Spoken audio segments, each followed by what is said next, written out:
ॐ नमो ब्रह्मादिभ्यो ब्रह्मविद्या संप्रदायकर्तृभ्यो वंशऋषिभ्यो महद्भ्यो नमो गुरुभ्यः। सर्वोपप्लवरहितः प्रज्ञानघनः प्रत्यगर्थो ब्रह्मैवाहमस्मि ब्रह्मैवाहमस्मि।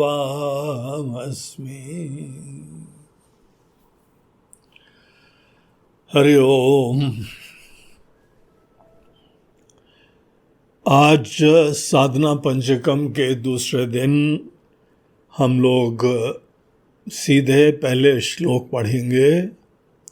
पहले श्लोक की चैंटिंग करते हैं और फिर पहला सोपान, आध्यात्मिक यात्रा के लिए पहला सूत्र जो भगवान शंकराचार्य जी बता रहे हैं, उसका आज हम लोग चिंतन करेंगे। वेदो नित्यमधीयतां तदुदितं कर्म स्वनुष्ठीयतां तेनेशस्य विधीयतामपचिति काम्ये मते त्यज्यतां पापौघः परिधूयतां भवसुखे दोषोऽनुसन्धीयताम् आत्मेच्छाव्यवसीयतां निजग्रहात् तूर्णं विनिर्गम्यताम्।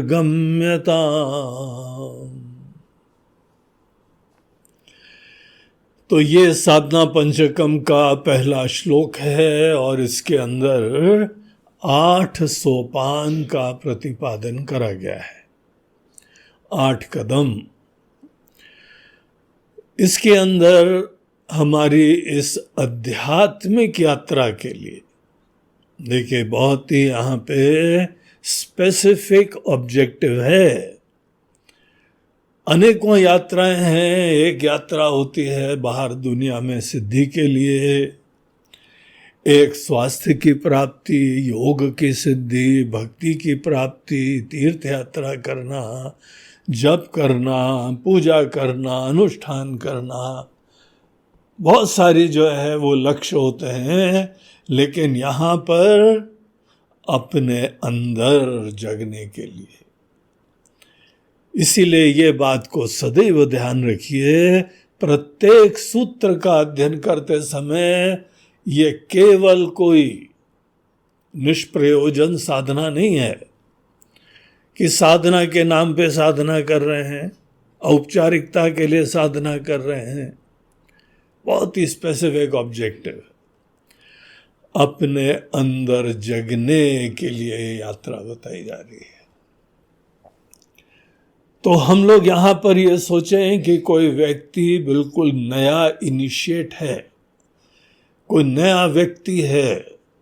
आप खुद सोच लीजिए कि अगर आपको जीवन में पुनः नए सिरे से बचपन से यात्रा करने का सौभाग्य प्राप्त हो, अभी तो आप बहुत जो है वह ज्ञान का अध्ययन करा, बाहर से संस्कार प्राप्त करे, अनेकों प्रकार के अचीवमेंट करी, बहुत सारी चीज़ें हो गई हैं। अगर हम ये सोचें कि हम नए सिरे से अपनी यात्रा प्रारंभ करने के लिए स्वतंत्र हो जाएं, तो कहाँ से चालू करना चाहिए? या इसी को इस दृष्टिकोण से देखें कि आपके संतान है, आपके बच्चे हैं, अगर आप उनको आध्यात्मिक यात्रा के लिए तैयार करना चाहते हैं तो कहाँ से चालू करना चाहिए? क्या सीधे जो है वह कोई संस्कार पढ़ें, कोई आदतें पढ़ें, कुछ प्रार्थना सीखें, कुछ ध्यान करें, कोई मंदिर जाया करें, क्या करा जाए? तो शंकराचार्य जी बोलते हैं उन सब चीजों का अपना स्थान है, लेकिन हम सुझाव आपको देंगे कि वेदो नित्यमधीयता, वेदों का नित्य अध्ययन करना, उससे अपने जीवन में श्री गणेश करना चाहिए। अध्ययन का यहां मतलब क्या है, ये ध्यान रखिए, ये बिल्कुल नया व्यक्ति है, हो सकता है कि बच्चा ही हो, युवा हो, ब्रह्मचारी नया हो, ऐसे व्यक्ति के लिए साधना हम लोगों को बताई जा रही है। यद्यपि प्रत्येक व्यक्ति जिस परिवेश में जीता है वहां पे देखा देखी में अनेकों चीजें सीख लेता है। घर के लोग बड़े बुजुर्ग पूजा करने बैठते हैं तो बच्चे लोग भी आके बैठ जाएंगे। आप बहुत अच्छी तरह से पाठ करते हैं, कोई भजन गाते हैं तो बच्चे लोग भी गुनगुनाने लगेंगे। आप माला फेरते हैं तो आप देखिएगा छोटू राम भी माला लेके फेरा करेंगे। तो देखा देखी में बच्चे लोगों को सीखने दीजिए। ये सिद्धांत, इसको ध्यान रखिए कि हम लोगों के वहां पे पहली बात तो शिक्षा का श्री गणेश बचपन से नहीं होता है। शुरुआत में आज के विद्वान लोग, मनोवैज्ञानिक लोग सब बोलते हैं बचपन को फ्री रहने दो। बचपन में किसी बच्चे को किसी रंग में रंगने के लिए बोझा मत डालो, बचपन दोबारा नहीं आएगा। बचपन की फ्रीडम, बचपन के अंदर अपनी तरफ से दुनिया देखना, अनेकानेक चीजें सीखना, अनुकरण करना, अनेकों प्रकार का स्नेह प्राप्त करना, लाड प्यार प्राप्त करना, बच्चों को शुरुआत में हम लोगों के परंपरा में सीधे कोई शिक्षा का बर्डन नहीं होता है। अब ये हम खास कर कह रहे हैं क्योंकि आज के समाज में ये सब चीजें बदल गई हैं। जहां बच्चा थोड़ा चलने फिरने योग्य हुआ तो पता लगा कि उसको प्री केजी भी नहीं, आजकल तो प्री नर्सरी, पता नहीं कौन कौन से होते हैं, गोद में उठा के बच्चों को ऐसे प्ले स्कूल ले जाते हैं और वहां पे जाके खेलो। देखिए, जहां तक खेलने की बात है, अच्छे परिवेश की बात है, उसको स्वतंत्र रहने देना ये बहुत आवश्यक और अच्छी बात होती है। आप चिंता इतना मत करो। किसी को जो है अपने संस्कारों में रंगने के लिए आतुर नहीं होना चाहिए। आप उसके जीवन के अंदर खिलवाड़ करोगे, नुकसान कर दोगे। अपने ही आस्था और प्यार के चक्कर में बच्चे को फ्री रहने दो। और आपको आश्चर्य होगा कि टोटल फ्रीडम में वो कितना कुछ सीखता है। बच्चों को सिखाने के बजाय खुद पूरी आस्था भक्ति भाव से अपने कार्य करो। और देखिए, शिक्षा देख के जो प्राप्त होती है उसमें संवेदना बढ़ती है और वो ज्ञान दिल के अंदर बहुत अच्छी तरह बैठ जाता है। वो उसका अपना ज्ञान होता है। इसीलिए शुरुआत में प्रत्येक बच्चे को टोटल फ्रीडम का अनुभव करने दो। और उसके उपरांत हम लोगों की परंपरा की बात कर रहे हैं। एक समय होता है जब उसका जनेऊ होता है। जनेऊ हम लोग जो है वह दूसरा जन्म मानते हैं। एक तो शरीर का जन्म हो गया और एक धर्म और अध्यात्म के लिए पात्र बनना, ये जन्म होता है। तो उस समय हम लोग एक संस्कार करते हैं, जनेऊ, यज्ञोपवीत, थ्रेड सेरेमनी, ये सब करना चाहिए। और ये भी अगर आप शास्त्र देखें तो भिन्न भिन्न प्रकार के परिवारों में ये भिन्न भिन्न समय चेंज होता है। ये सबके लिए समान नहीं होता है। ये कोई पश्चिम का धर्म नहीं है कि सब लोगों को एक ही तरीके से ट्रीट करा जाता है। यहां बड़ा कस्टमाइज्ड साधना होती है। तो उनका जनेऊ एक समय होता है तो सब अनेकों लोग, घर बाहर के लोग इकट्ठा होते हैं, बड़े बुजुर्ग, और उनको जो है वह बाल कटाए जाते हैं, एक शिखा रखी जाती है, उनको थ्रेड दिया जाता है, जनेऊ दिया जाता है। जनेऊ एक संकल्प का सूचक होता है।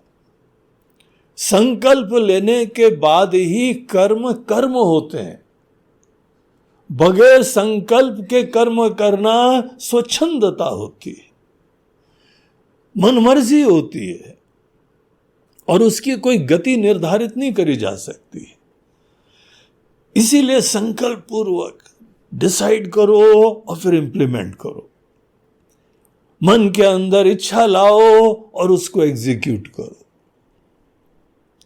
संकल्प से आदमी को आगे बढ़ना चाहिए। प्रत्येक कर्म, आपने देखा ना, पूजा हो, यज्ञ हो, पहले पंडित जी आपको संकल्प करवाते हैं।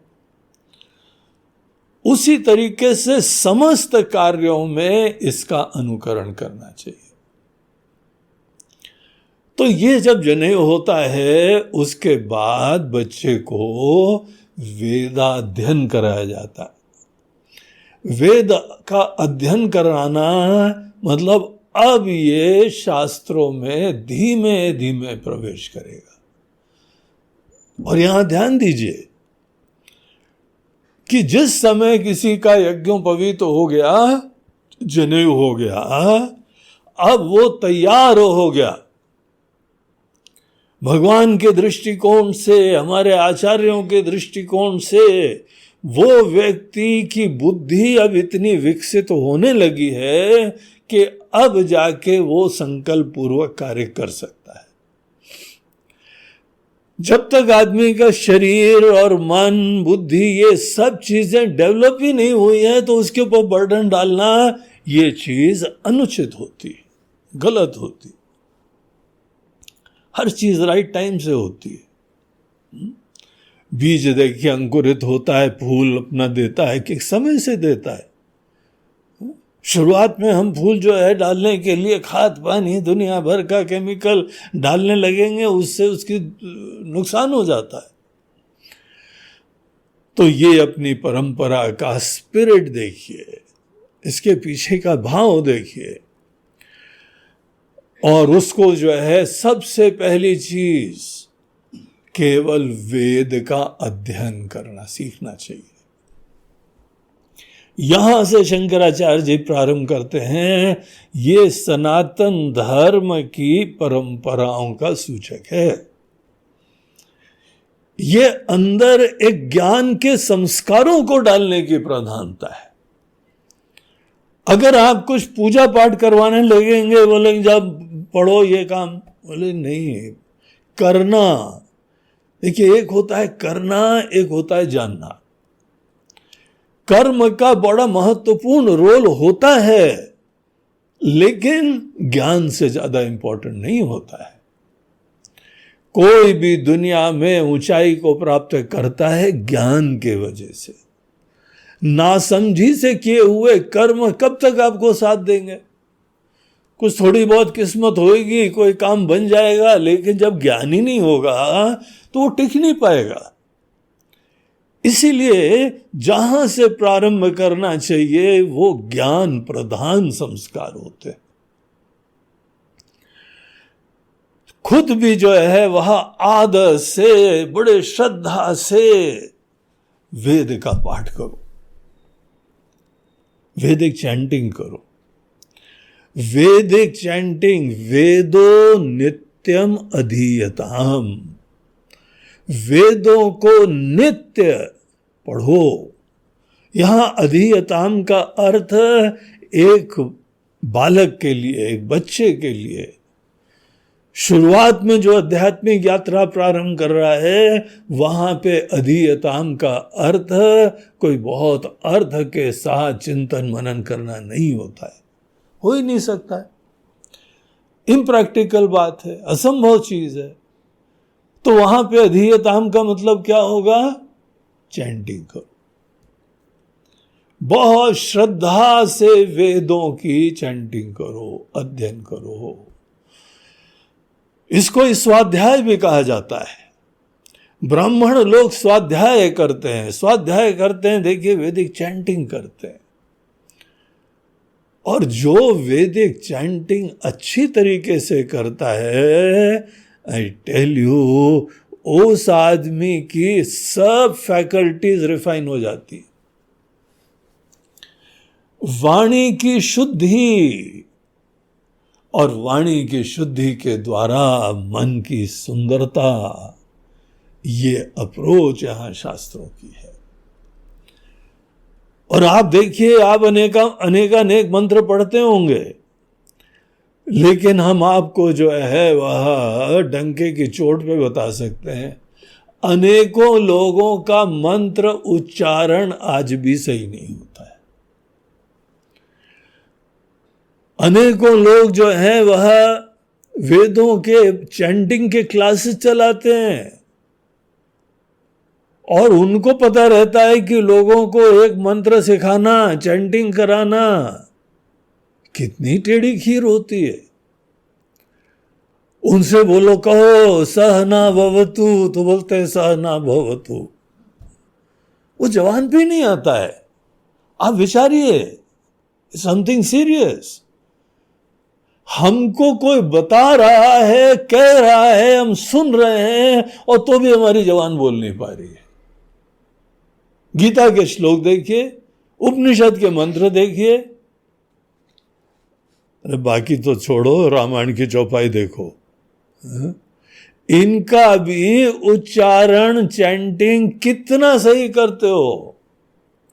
आप इसको एक चुनौती की तरह स्वीकार करिए, और अगर ये भगवान शंकराचार्य जी के प्रति श्रद्धा है, अगर सनातन धर्म की ये अनेकानेक परंपराओं के प्रति श्रद्धा है, so please focus on this, इसके ऊपर ध्यान दो, बढ़िया चैंटिंग करवाना सीखो।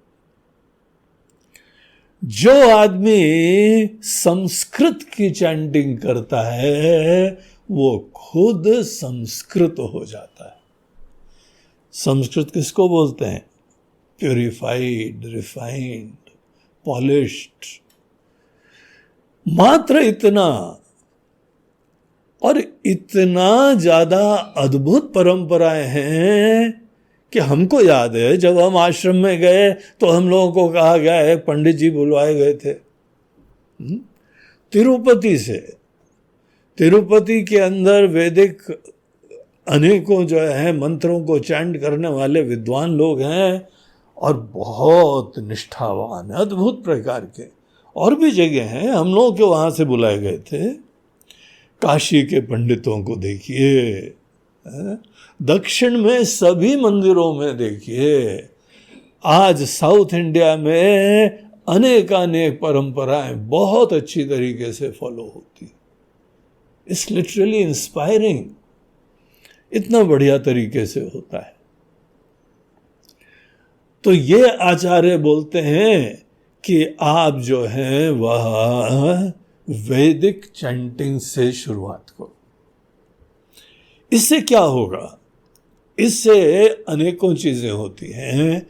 एक चीज तो यहां पे ये होती है कि आप अपनी ही इंद्रियों के ऊपर नियंत्रण स्थापित करते हैं, आप अपनी इंद्रियों का पॉजिटिव यूज कर पाते हैं, और इंद्रियां अपने आप में इंडिपेंडेंट नहीं होती हैं। अगर इंद्रिय अच्छे काम करती हैं तो मन अच्छा काम कर रहा है, तभी इंद्रिय काम कर पाती है। बगैर मन के कभी भी इंद्रिय कोई कार्य नहीं कर पाती। अब जैसे कोई आदमी की जबान बहुत ही ज्यादा बोलने वाला है, उससे बोलो भाई जरा कम बोला करो, मीठा बोला करो, उचित बोला करो। अगर वो केवल इंद्रियों के ऊपर ध्यान दे तो वो ये अपना कार्य कर ही नहीं सकता है।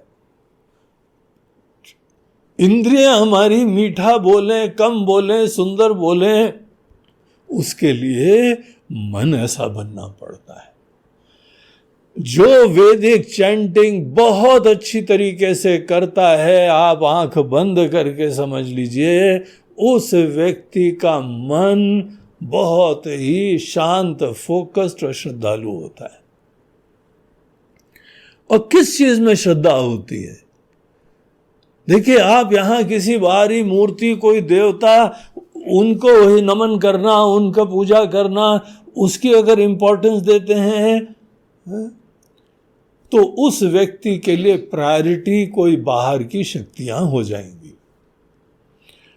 और कर्म के द्वारा हम बाहर से कोई अपीजमेंट करेंगे, आशीर्वाद प्राप्त करेंगे, इस चीज का संस्कार डाल रहे हैं आप। लेकिन वेद के अध्ययन की प्रधानता अगर रखते हैं तो वहां पे आदमी ज्ञान की प्राप्ति को जीवन में सबसे प्रधान समझेगा। ज्ञान की प्राप्ति का संस्कार, ज्ञान के महत्व का संस्कार जो वेदों को पढ़ता है उसके अंदर अपने आप ही हो जाता है। और एक बात ये आप जानते हैं, जिसकी जो है वह श्रद्धा बन जाती है वेदों के प्रति, आपने जीवन भर के लिए एक बहुत अद्भुत सा उसको आशीर्वाद, एक प्रसाद दे दिया है। वेदों के प्रति महत्व, वेदों के प्रति श्रद्धा, ये दे दो, वो सदैव ज्ञान की प्राप्ति के लिए समर्पित रहेगा, डेडिकेटेड रहेगा, फोकस्ड रहेगा। उसके लिए जो भी करना है वो वेद के ज्ञान को प्राप्त करने के लिए जीवन भर करता रहेगा, क्योंकि फाउंडेशन आपने ऐसा बनाया है। अगर यहां पे ज्ञान प्रधान कोई संस्कार और श्रद्धा नहीं बनी तो मन में होता है कि हाँ ये कर लेंगे, बहुत अच्छी तरह से कर लेंगे, बहुत ही जो है वह वैभव से कर लेंगे, वो करने की प्रधानता हो जाएगी। तो that is not the way to go. अगर शंकराचार्य जी से पूछें, अगर अपने आचार्यों से पूछें और खुले मन से पूछें। हमको एक बार किसी ने पूछा, ये बच्चे हो गए हैं यहाँ पे घर में, भगवान की कृपा से आए हैं, गुरुजी इनको आप कुछ जो है वह ज्ञान दे दीजिए, इनको मंत्र सिखा दीजिए। हाँ, बोला नहीं, अभी पूजा पाठ मंत्र इसका बोझा मत डालो, अभी तो ये लोग बहुत ही छोटे हैं, इनको थोड़ा बड़े होने दो, खेलने दो, खिलने दो। जैसे फूल खिलता है ना, बच्चे लोग भी बढ़ते बढ़ते थोड़े खिलते हैं, और जब इन लोगों का थोड़ी बुद्धि और शरीर विकसित हो जाए तब आप इनको जो है वह अच्छे ज्ञान का संस्कार देना चालू करो। एक जगह हमने बताया, वो लोग नाराज हो गए, बोलते हैं अरे गुरुजी आप तो हमारे बच्चों के लिए कर ही नहीं रहे। बोला, अरे भैया तुम्हारे बच्चे क्या हमारे अपने ही हैं? अपने ही बच्चे लोगों के लिए हम कर रहे हैं। इसमें ऐसा आग्रह पूर्वक क्योंकि तुम्हारी पसंदगी है इसलिए करो, ऐसा कभी मत करना। शास्त्रों के प्रति आप श्रद्धा का पहले परिचय दीजिए और बच्चों को शुरुआत में फ्री रखो और उसके उपरांत वेद का अध्ययन करो, बाकी भी करवाओ। देखिए, आप इस चीज को ध्यान रखिए, बच्चे लोग बहुत सारी चीजें केवल देखा देखी में सीखते हैं। आप नित्य पूजा करो, आप नित्य भजन करिए, आप माला फेरिए, आप बड़ों का आदर करिए। देखिए, सब बच्चे लोग सीख रहे हैं। गीता के अंदर भगवान कृष्ण अर्जुन को भी बोलते हैं कि अर्जुन, अगर तुमको यहां दुनिया में कोई कर्म नहीं करना हो तो भी तुम उत्साह से अपने धर्म का पालन करो, क्योंकि तुम समाज में श्रेष्ठ व्यक्ति हो। श्रेष्ठ व्यक्ति परिवार में हो, समाज में हो, वो जैसा करता है लोकस्तदनु वर्तते। आपके जो भी अनुयायी हैं, छोटे लोग हैं, बच्चे लोग हैं, परिवार के लोग हैं, वो इतना अच्छी तरीके से करेंगे कि आपको आश्चर्य होगा। यद यदा आचरति श्रेष्ठः तत्तदेव इतरो जनः स यत् प्रमाणं कुरुते लोकस्तदनु वर्तते। तो इसलिए आपको जो है खुद अच्छी तरह करते रहना चाहिए, विदाउट एनी बर्डन कि बच्चे को सिखाना, बच्चे को सिखा, नकली हो जाओगे। खुद कर नहीं रहे हो, दूसरे को सिखाने की भावना रख रहे हो। तो आप ये चीज का ध्यान रखें कि बच्चे लोग शून्य में नहीं जिएंगे, वैक्यूम में नहीं जिएंगे। आपका आचरण उनके लिए मार्गदर्शन हो जाएगा। उनके लिए जो प्रायोरिटी है वो तो वेद अध्ययन होना चाहिए। और ये चीज आप खुद किसी चैंटिंग क्लास में जाके देखो, आप ट्राई करना। वैदिक मंत्रों की चैंटिंग ये कोई बहुत आसान चीज नहीं होती है। आपको ध्यान लगेगा, आपको रियलाइज होगा कि हम कितने इनकॉम्पिटेंट हैं, ठीक से शब्द का उच्चारण तक नहीं कर पा रहे, अर्थ क्या देखेंगे आप। तो यहां पर हम लोगों के वहां अपने धर्म में, अपने देश में, पूरे देश में तो नहीं, जहां देश तो हम लोगों का बड़ा विलक्षण है, देश में सभी धर्म है, सब संप्रदाय हैं। हम अपने धर्म की, अपने संप्रदाय की बात कर रहे हैं, अपने ट्रेडिशन की बात कर रहे हैं। यहां पर वेदों का अध्ययन ही प्रधान है। वेद भगवान के द्वारा दिए हुए उपदेश है, और ये तब दिए गए थे जब कॉपी वॉपी पेपर वो भी नहीं बना था। इनिशियल जो वेद हैं वो तो पेड़ के पत्तों में और बार्क में, पेड़ों की छाल में, उनमें अनेकों प्रकार के पेड़ के ही जो सिक्रीशंस होते थे, दूध होता था, उससे लिखे जाते थे। इतना प्राचीन आपका ट्रेडिशन, हमारा ट्रेडिशन है। और शुरुआत यहां पे वेदों से ही हुई है। वेद को हम लोग किसी भी एक व्यक्ति की रचना नहीं मानते हैं। हिंदू व्यक्ति का पहला प्रमाण यह है कि उसको वेद को प्रमाण समझना चाहिए।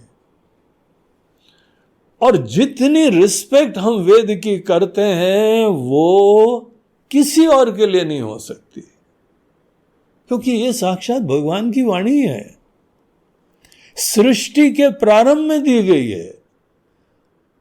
और जिन जिन को दी गई थी उन ऋषियों का नाम भी आज अनेकों मंत्रों से जुड़ा हुआ है। लेकिन धन्य है वो ऋषि लोग जो सदैव ये कहते हैं कि हम तो मंत्र के दृष्टा हैं, हम मंत्र के रचयिता नहीं हैं, हमको ये रिवील हुए थे। तो ऐसे जो वेद मंत्र होते हैं, इनके प्रति रिस्पेक्ट उत्पन्न करना, प्रोफाउंड श्रद्धा रखना। आप अपने अंदर भी देखो, इतनी रिस्पेक्ट है क्या? अनेकों जो है वह धर्मों में हमने देखा है कि गुरुद्वारों में गुरु ग्रंथ साहब को वो लोग इतना रिस्पेक्ट देते हैं। इससे हम लोग को सीखना चाहिए। कहीं पर भी इधर से उधर ले जाना है तो सामान्य किताब की तरह नहीं ले जाते, सर पे रख के ले जाते हैं। और वो वहाँ पे झंवर उसको जो है वह पूरा एक पंख की तरीके से रहता है, उसे डुलाते हुए आदर से। वेदों के प्रति रिस्पेक्ट क्रिएट करना, ये शंकराचार्य जी अपनी साधना पंचकम में पहला सोपान बता रहे हैं। और वेदों में है क्या क्या, क्यों ये बता रहे हैं, आप ये समझ लीजिए जीवन का जो भी जानने योग्य चीज है आज हम लोगों को नहीं पता लगेगा। सब चीजें वेदों में भगवान ने बताई हुई। मोटे तौर से वेदों का जो विषय है वो एक कर्म प्रधान है और एक ज्ञान प्रधान है। कर्म कांड और ज्ञान कांड। कर्म में भी एक शारीरिक कर्म, ड्यूटीज का निर्वहन, और साथ साथ मन के कर्म जो उपासनाएं होती है। अपने शरीर अपने मन को कैसे अच्छी तरह से ऑप्टिमम यूज कैसे करना चाहिए, ये कर्म कांड का ऑब्जेक्टिव है। आप कोई भी लक्ष्य रखें, उस लक्ष्य की सिद्धि कर सकने चाहिए। कर्म प्रधान जीवन होता है, कर्मों से दुनिया बनाई जाती है, लक्ष्य की सिद्धि करी जाती है। तो वो सब कर्मों के रहस्य, जिसमें हमारा पुरुषार्थ, हमारा सेल्फ एफर्ट भी एक कंपोनेंट है और ईश्वर की कृपा भी एक कंपोनेंट है। इस प्रकार से होलिस्टिकली हम कर्म के क्षेत्र में अपने आप को दक्ष बना के, सक्षम बना के आगे प्रवृत्त होते हैं। लेकिन ये कर्म जो कि हमको शुद्ध कर देता है, समर्थ बना देता है, सेवा भावी बना देता है, यही कर्म एक दिन हमको ज्ञान के लिए पात्र भी बना देता है। कर्म का प्रयोजन हमको परमात्मा के साक्षात्कार के लिए तैयार कर देता है। कर्म बाहर की अचीवमेंट भी करता है और कर्म झाड़ू पोछा भी करता है। हनुमान चालीसा में भी कहा जाता है, मन मुकुर सुधारी, मन रूपी शीशे को साफ करो। मन रूपी शीशे को कैसे साफ करते हैं? बहुत ही प्यार से, निष्ठावान कर्म से, निष्काम कर्म से, सेवा भाव के कर्म से बेस्ट आउटपुट दे पाए हम प्रत्येक कर्म में। तो ये वेदों की शिक्षा है। वेद हमको कर्म करना सबसे पहले सिखाते हैं और यही वेद बताते हैं कि कर्म तुमको कहां तक ले जाएगा। और आगे ये भी बताते हैं, यही वेद, देखिए इसी वेद के अंदर सब कुछ है। इसलिए इन वेदों में प्रवेश के लिए शुरुआत में प्रेरणा दी जा रही, इसके प्रति श्रद्धा उत्पन्न करी जा रही। यही वेद आगे बताते हैं कि अब इस समय जीवन के अंदर आपने अनेक अचीवमेंट कर लिए। अगर आपने वेदों का अध्ययन करा हुआ है तो आप कर्म को किनारे भी रख सकते हो। कर्म को किनारे रख के ऐसी दुनिया में प्रवेश कर सकते हो जहां कर्म ले ही नहीं जा सकता है। वो सब विद्या हम लोगों को वेदों में बताई हुई है। वेद आर जस्ट ऑसम, अद्भुत होते हैं। इनका शुरुआत में तो अगर आप करें तो वेद को प्रणाम करना सिखाओ, और यहां पे अगर आप ये बोलिए कि महाराज जी वेद थोड़े से कठिन है, क्या गीता का काम चलेगा? क्या रामायण से काम चल जाएगा? महाराज जी सत्यनारायण की कथा की किताब रख दें, उसको प्रणाम कर लेंगे। क्यों मजाक करते हो भाई? वेद जिस समय कहे जा रहे हैं तो क्या शंकराचार्य जी के समय पुराण नहीं थे क्या? क्या महाभारत नहीं थी क्या? वो तो वेद व्यास जी ने लिखा हुआ है, बड़े प्राचीन चीजें हैं। भगवान शंकराचार्य जी अपने अनेकों कमेंट्रीज में कई जगह रेफरेंस देते हैं, गीता के ऊपर खुद कमेंट्री लिख रहे हैं। तो ये सब पहले से चीजें थी, लेकिन उन्होंने ये नहीं कहा कि गीता नित्यमधीयताम, रामायण नित्यमधीयताम। अभी तो यहां तक हाल आ गया है, ये स्थिति हो गई है कि हम सोचते हैं हनुमान चालीसा पढ़ लेंगे डेली तो काम निपट गया। उन्होंने ये नहीं कहा कि किसी देवता की स्तुति कर लो, वंदना कर लो। सभी देवता बहुत महान हैं, इंस्पायरिंग हैं, अद्भुत हैं, लेकिन कोई वेद से तुलना नहीं है। वेद के ज्ञान का छोटा सा अंश इन्होंने प्राप्त करा और उसके उपरांत जीवन में कहां से कहां पहुंच गए। ये वेदों की महिमा है। जब हनुमान जी राम जी को मिले पहली बार ब्राह्मण का रूप धारण करके, उनकी जो वाणी की शुद्धि थी वो देख के राम जी बोलते हैं कि लक्ष्मण बात देख लेना, ये ब्राह्मण चारों वेदों का ज्ञाता है। वेदों के ज्ञान से, उसके उच्चारण के सामर्थ्य से हनुमान जी जैसा व्यक्तित्व मिल जाता है, वाणी की शुद्धि हो जाती है, विवेक हो जाता है। तो इतना आशीर्वाद होता है वेदों का। शुरुआत में वेद में क्या है वो अभी समय नहीं है देखने का। बहुत जल्दी आदमी को बर्डन नहीं डालना चाहिए।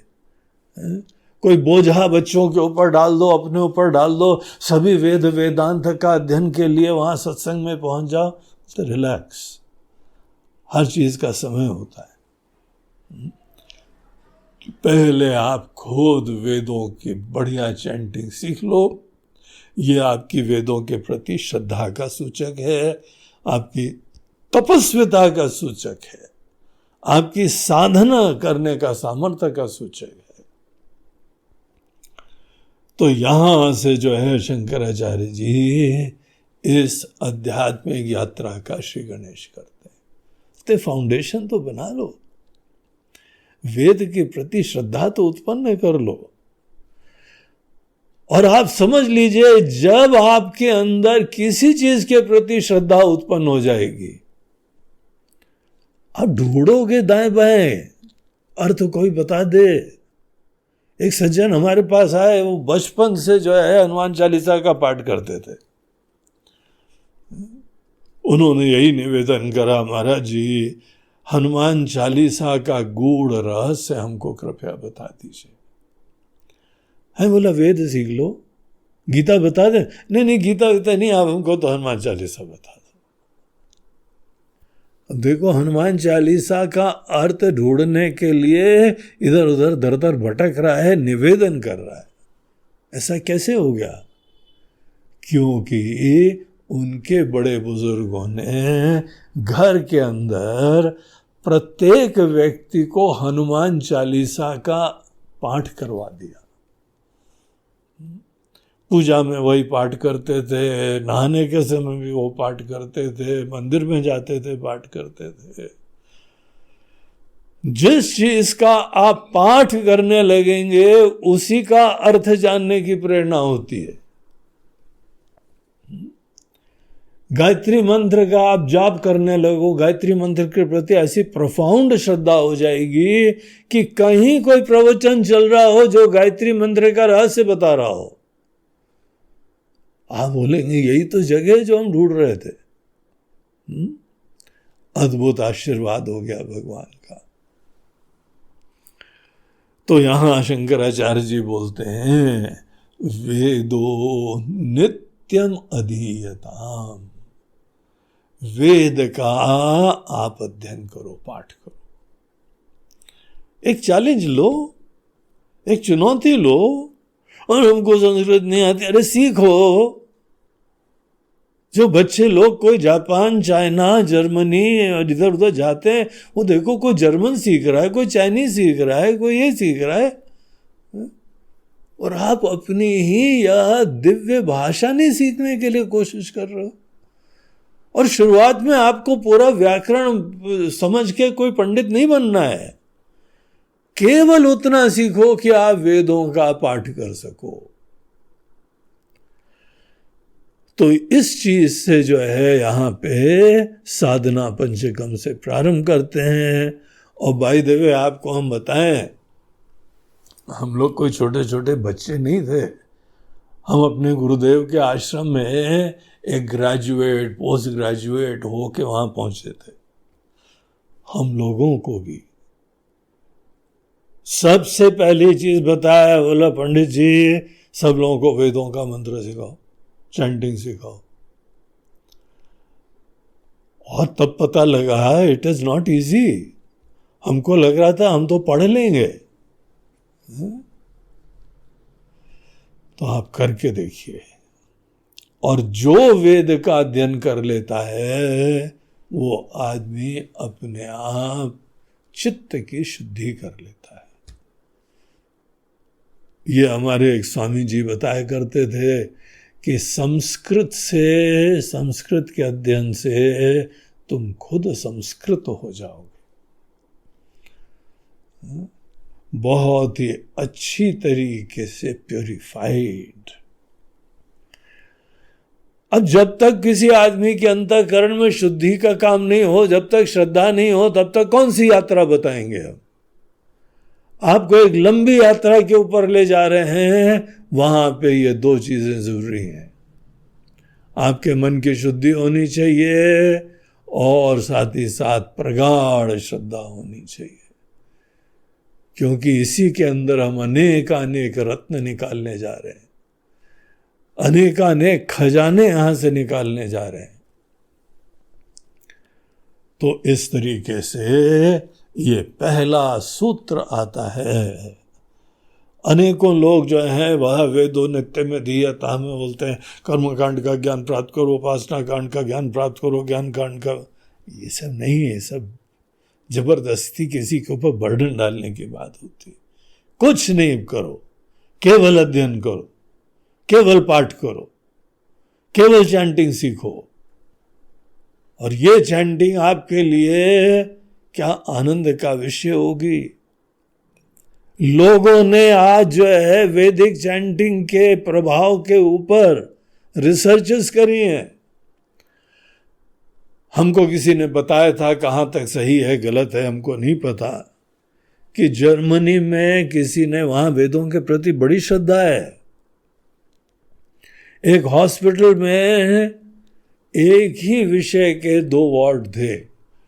एक में उन्होंने वैदिक चैंटिंग वहां पे उसका स्पीकर्स लगा के चैंटिंग को जो है वहां सुनाते थे, बाकी भी काम करते थे। केवल चैंटिंग, अर्थ भी नहीं पता था किसी को। और एक वार्ड था सिमिलर प्रकार की बीमारी वाले रोगियों का, वहां कोई वैदिक चैंटिंग नहीं थी। साइंटिफिक प्रमाण है कि ये वेदों की चैंटिंग का क्या प्रभाव पड़ता है कि उन लोगों की बीमारी बहुत जल्दी ठीक होने लगी, स्वस्थ होने लगे, आशीर्वाद मिलने लगा। साउंड थेरेपी होती है, साउंड का प्रभाव होता है। जिस घर के अंदर जहां पे मंत्र उच्चारण होते हैं वो घर की शुद्धि हो जाती है। अनेकों प्रकार की आसुरी शक्तियां चली जाती हैं। वेदों का मंत्र इतना पावरफुल चीज होती है। तो आप खुद भी सीखिए, मंत्रों का अनेक प्रकार का आशीर्वाद भी प्राप्त करिए। अगर आप बाकी ग्रंथ पढ़ रहे हैं तो पढ़ते रहिए भले, लेकिन इसको आप अलग से चालू कर दो। कभी देर नहीं हुई है, आपकी उम्र भी होने लगी, बुढ़ाने भी लगे, अरे अब तो कर लो। भगवान की वाणी को अपने जवान पे ले आओ। सोचो तो, ये भगवान के मुख से निकले हुए वचन है। तो ये यहां पे सोपान नंबर 1, सूत्र नंबर 1, आध्यात्मिक यात्रा के लिए भगवान शंकराचार्य जी किसी व्यक्ति को यहां प्रेरणा दे रहे हैं। एक कोई मंत्र लो, छोटा सा शांति मंत्र ले लीजिए और बहुत अच्छी तरह उच्चारण करिए, प्रामाणिक उच्चारण करिए।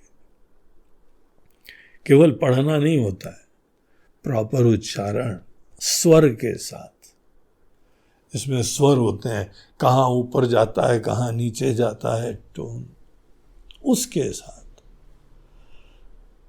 आप जब सवेरे उठिए, थोड़ा फ्रेश व्रेश होके एक एक्सपेरिमेंट करिए, एक वैदिक मंत्र को बहुत अच्छी तरीके से चैंटिंग करना सीखो। कोई ज्यादा टाइम की बात नहीं, और आप खुद एक्सपेरिमेंट करिए क्या होता है इससे। तब हमको शंकराचार्य जी के इस उपदेश का महत्व समझ में आएगा। तो इस तरीके से ये साधना पंचकम का पहला सूत्र, इसके साथ आज का ये प्रवचन समाप्त होता है। ओम पूर्णमदः पूर्णमिदं पूर्णात् पूर्णमुदच्यते पूर्णस्य पूर्णमादाय पूर्णमेवावशिष्यते। ओम शांति शांति। हरि ओम श्री गुरुभ्यो नमः। हरि ओम नमः पार्वती। हर हर महादेव। नर्मदे हर, बोलो गंगा मैया की जय। आज का ये प्रवचन का प्रायोजन, स्पॉन्सरशिप, आज हमारे इंदौर के एक बहुत ही पुराने और प्रिय भक्त श्री सुनील गर्ग जी, सुनील कुमार गर्ग, और उनकी धर्मपत्नी मंजू गर्ग। तो सुनील और मंजू गर्ग ने आज के प्रवचन का प्रायोजन करा है। ये लोग सदैव अनेकानेक धार्मिक कार्यक्रमों का इसी तरीके से स्पॉन्सरशिप करते हैं, सेवा करते हैं, सहयोग देते हैं। पूरा परिवार धर्मनिष्ठ है, ईश्वर के प्रति खूब भक्ति रखता है और अपनी परंपराओं को बढ़ाते हैं। इन दोनों को और साथ ही साथ पूरे परिवार को हमारा बहुत बहुत आशीर्वाद। हरि ओम।